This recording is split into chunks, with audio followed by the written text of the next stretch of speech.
మనుషుల జీవిత కాలం ప్రకృతి యొక్క అనుసరణలో ఉన్నదని చెబుతుంది. జీవితం యొక్క సరైన ధోరణిని పాటించడం ద్వారా ఆరోగ్యం మరియు ఆయుష్ సాధించవచ్చును. మొదటిది సాత్విక ఆహారం. ఇది మనోభావాలను శాంతిపరిచి శారీరక ఆరోగ్యం అందించే ఆహారం. సాత్విక ఆహారంలో మాంసాహారం, మద్యపానాలు, ఒత్తిడి కలిగించే ఆహారాలు ఉండవు. ఈ ఆహారం మన శరీరానికి, మనసుకు ఎంతగానో ఉపయోగకరంగా ఉంటుంది.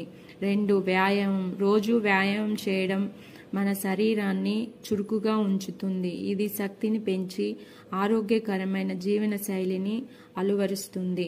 అలాగే వ్యాయామం మనసును ప్రశాంతంగా ఉంచుతుంది. కాబట్టి ఆరోగ్యం మరియు ఆయుష్ పెరుగుతాయి. 3. శాంతి. మనసులో శాంతిని కలిగి ఒత్తిడి లేకుండా జీవించడం వలన జీవన ఆయుష్ ప్రమాణాన్ని పెంచుతుంది. నెమ్మదిగా సంతోషంగా జీవించడం, హృదయ స్థితిని ప్రశాంతంగా ఉంచడం జీవితం యొక్క సార్థకతను తెలుపుతుంది. ఈ 3 అంశాలు సక్రమంగా అనుసరిస్తే ప్రకృతి విధానానికి అనుగుణంగా జీవించవచ్చు. దానితో జీవన ఆయుష్ ప్రమాణాన్ని పొడిగించుకోవచ్చును.